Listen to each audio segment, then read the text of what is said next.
Poco অনেকদিন আগে থেকে একটি ফোন লঞ্চ করবে বলে আমরা শুনতে পারছিলাম, সেটা হচ্ছে পোকো x4pro।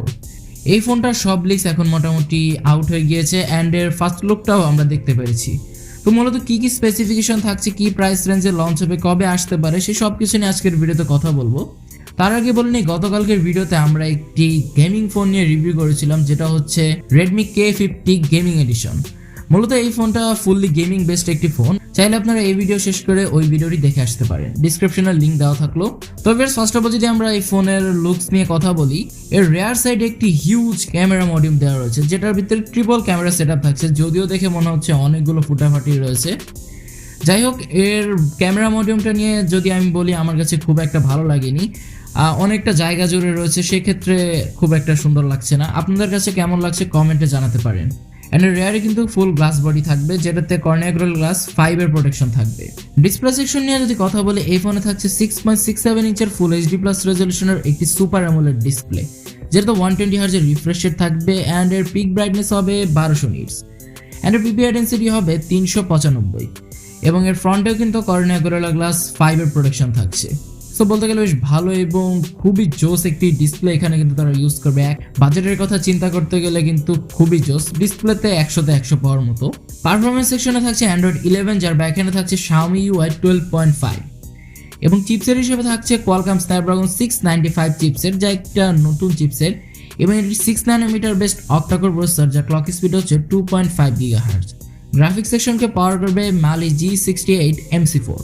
সো আপনাদের কাছে এতক্ষণের স্পেসিফিকেশনগুলো শুনে মনে হতেই পারে যে এটা সদ্য লঞ্চ হওয়া রেডমি নোট 11 প্রো 5G যে গ্লোবাল ভার্সনটা রয়েছে সেটার স্পেসিফিকেশনই ক্যারি করে।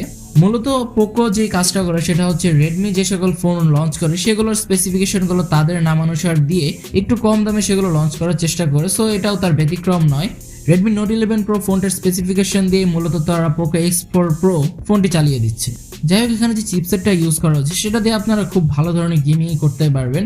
পাবজি, ফ্রি ফায়ার, অ্যাসফাল্ট 9, COD'র মতো গেম বেশ ভালোভাবে রান করতে পারবেন, বাট হয়তো কিছুটা হিটিং ইস্যু লক্ষ্য করতে পারেন।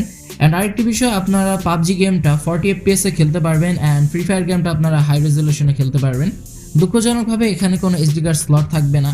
এর 3টি স্টোরেজ ভ্যারিয়েন্ট রয়েছে, 6128, 8128 এবং 8256, যার স্টোরেজ সলিউশন হিসেবে থাকছে UFS 2.2। এবার যদি আমরা ক্যামেরা সেকশন নিয়ে কথা বলি, এই ফোনে থাকছে ট্রিপল ক্যামেরা সেটআপ, যার মেইন ক্যামেরা হিসেবে থাকছে 108 মেগাপিক্সেলের একটি ওয়াইড সেন্সর, 8 মেগাপিক্সেলের একটি আল্ট্রা ওয়াইড ক্যামেরা এবং 2 মেগাপিক্সেলের একটি টেলিফোটো ম্যাক্রো সেন্সর। মূলত 2 মেগাপিক্সেলের সেন্সরগুলো এখন আর মানুষ চায় না, একেবারে আজাইরা হয়ে গেছে। বাট আশা করা যায় যেহেতু 108 মেগাপিক্সেলের সেন্সর রয়েছে, সো বেশ ভালো একটা ক্যামেরা পারফরমেন্স আপনারা পাবেন। ভিডিও রেকর্ডিংয়ে কিন্তু আপনারা 4K 30 FPS পর্যন্ত রেকর্ড করতে পারবেন। এর ফ্রন্ট আসলে পেয়ে যাবেন বর্তমানে জাতীয় ক্যামেরা, অর্থাৎ 16 মেগাপিক্সেলের সেলফি ক্যামেরা, যেটাতে আপনারা 1080p 60 FPS পর্যন্ত রেকর্ড করতে পারবেন। অ্যান্ড আমি এর ক্যামেরাতে অবশ্যই জাইরো ইয়াসটাকে মিস করেছি, অবশ্যই স্টেবিলাইজেশনের একটা ব্যাপার থাকে। যাই হোক, এখানে ডুয়াল স্টেরিও স্পিকার থাকছে, সাউন্ড কোয়ালিটিটা বেশ ভালো পাবেন। পোর্টস এন্ড বাটনসের কথা বলতে গেলে 3.5mm হেডফোন জ্যাক পাচ্ছেন, সাইড মাউন্টেড ফিঙ্গারপ্রিন্ট সেন্সর থাকছে, আয়ার ব্লাস্টার থাকছে এবং ডুয়াল স্টেরিও স্পিকার তো থাকছে, যেটা একটু আগে বললাম। এই ফোনটাতে যখন আমি দেখলাম সাইড মাউন্টেড ফিঙ্গারপ্রিন্ট সেন্সর, তখন আমার কাছে কিছুটা খারাপ লেগেছে, যেহেতু সুপার অ্যামোলেড ডিসপ্লে দেওয়া রয়েছে, সে ইন ডিসপ্লে ফিঙ্গারপ্রিন্ট সেন্সরটা দিলে হয়তো বেটার হতো। ব্যাটারি ব্যাকআপ নিয়ে কথা বলতে গেলে থাকছে 5000 mAh ব্যাটারি ব্যাকআপ, যেটাকে চার্জ দেওয়ার জন্য বক্সে পেয়ে যাবেন 67 ওয়াটের fast charger. And within 45 minutes আপনারা ফোনটা ফুললি চার্জ করতে পারবেন। 45 মিনিটে ফোনটা ফুললি চার্জ হবে, এই বিষয়টা আমার কাছে অনেক ভালো লেগেছে। এবং এর চিপসেটটা যেহেতু খুবই পাওয়ার এফিশিয়েন্ট, সেক্ষেত্রে বেশ ভালো একটা ব্যাটারি ব্যাকআপ পেয়ে যাবেন। অল ওভার দিক থেকে ব্যাটারি সেকশনটা 100তে 100 পাওয়ার মতো। সো এবার যে মেইন প্রশ্নটা থাকছে সেটা হচ্ছে এই ফোনটা কবে নাগাদ লঞ্চ হবে, কি প্রাইস রেঞ্জে লঞ্চ হবে।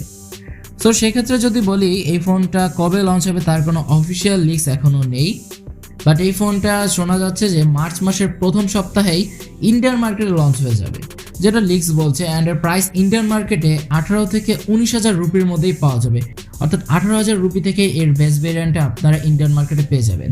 মার্চ মাসের শেষের দিকেই এই ফোনটা আনঅফিসিয়ালি বাংলাদেশে পাওয়া যাবে, তখন তো আমরা এই ফোনটা 23 থেকে 24,000 টাকার মধ্যে বাংলাদেশের বাজারে পেয়ে যাব। বাট এখনো অফিসিয়াল কোনো লিক্স জানা যায়নি যে কবে লঞ্চ হবে, কি প্রাইস রেঞ্জে লঞ্চ হবে। হয়তো তারা খুব শীঘ্রই এটা আমাদেরকে জানিয়ে দেবে। তো ভিউয়ার্স, এই ছিল আজকের ভিডিওটি ভালো লাগলে অবশ্যই ভিডিওতে একটু লাইক করে দিবেন এবং ভিডিও সম্পর্কিত যে কোনো প্রশ্ন কমেন্টে জানাতে ভুলবেন না। দেখা হবে পরবর্তী কোনো ভিডিওতে, সে পর্যন্ত সবাই ভালো থাকবেন, সুস্থ থাকবেন। আল্লাহ হাফেজ।